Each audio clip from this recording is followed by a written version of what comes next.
Rescuers braved aftershocks to scour the devastated city of Mandalay in Myanmar for survivors on Monday, March 31, after a massive earthquake killed at least 1,700 people in the country and at least 18 in neighboring Thailand. The initial 7.7 magnitude quake struck near the central Myanmar city of Mandalay on Friday afternoon, followed minutes later by a 6.7 magnitude aftershock. The tremors collapsed buildings, downed bridges, and buckled roads, with mass destruction seen in the city of more than 1.7 million people. In a statement on Sunday, March 30, Myanmar's ruling junta said that about 1,700 people were confirmed dead so far. It adds that about 3,400 are injured and around 300 more are missing. But with communications down in many areas, the true scale of the disaster remains unclear in the isolated military-ruled state, and the toll is expected to rise significantly. Meanwhile, across the border in Thailand, rescuers in Bangkok worked on Sunday to pluck out survivors trapped when a 30-story skyscraper that was under construction collapsed after the earthquake on Friday.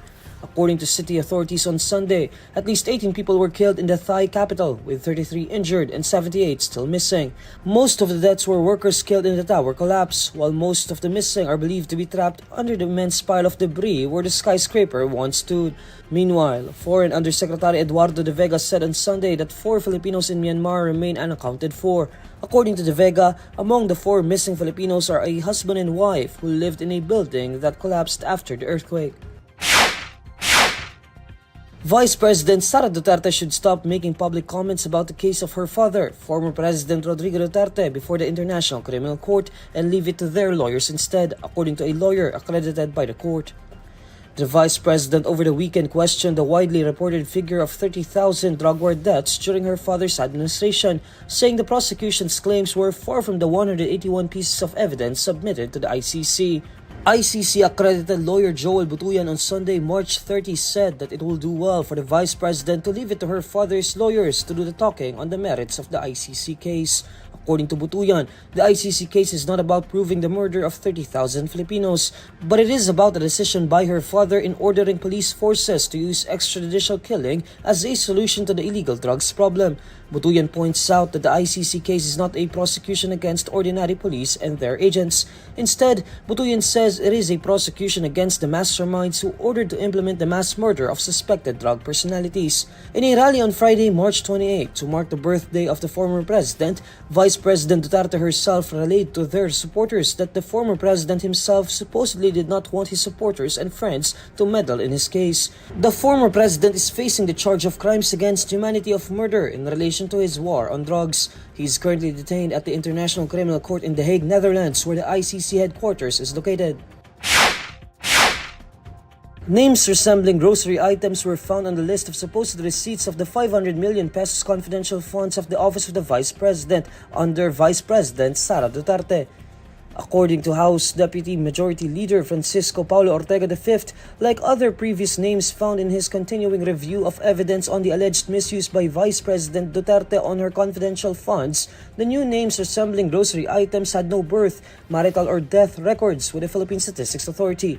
Ortega cites Beverly Claire Pampano, Mico Harina, Patty Teng, Ralph Josh Bacon, and Sala Casim as members of Team Grocery. Ortega notes that the Team Grocery names were among those in acknowledgement receipts submitted by the Office of the Vice President to commission an audit to justify its spending of 500 million pesos in confidential funds. Other names of supposed receipts that resembled food brands or products and similarly had no corresponding records with the Philippine Statistics Authority include Canor Adrian Contes, Claire Nica Lasagna, Kikoy Oregano, and Matthew N. Queso. Previously, Ortega had cited the discovery of other strange names among recipients of the Office of the Vice President's confidential funds, which were seemingly derived from snack brands and gadgets such as Mary Grace Piatos. They were part of nearly 2,000 names in acknowledgement receipts submitted by the OVP to the Commission on Audit. But upon verification by the House Committee on Good Government and Public Accountability, the Philippine Statistics Authority said that more than 1,300 of the names had no birth records. Authorities will file complaints of multiple frustrated homicide against a motorist who went on a shooting rampage during an incident in Antipolo City on Sunday, March 30, according to Antipolo City Police. Based on a police report, a road rage altercation escalated into a shooting incident after a heated argument erupted between the suspect and 3 victims along Marcos Highway in Sitio Kalumpang, Barangay San Jose. According to Antipolo City Police Chief Lieutenant Colonel Ryan Manongdo, the police will file a case against the 28-year-old suspect identified as alias Kenneth. In an interview with Radyo sa Istrenta on Monday, March 31, Manongdo says the suspect was cornered by the police at a checkpoint of the Commission on Elections. Manongdo adds the police have recovered the firearms and vehicle that the suspect used during the incident. According to Manongdo, complaints of multiple-faceted homicide in violation of Batas Pambansa BLG 881 or Omnibus Election Code will be filed against the suspect. The police earlier identified the three victims as alias Peter, Patrick, and Davis. The three victims were rushed to the nearest hospital for medical treatment.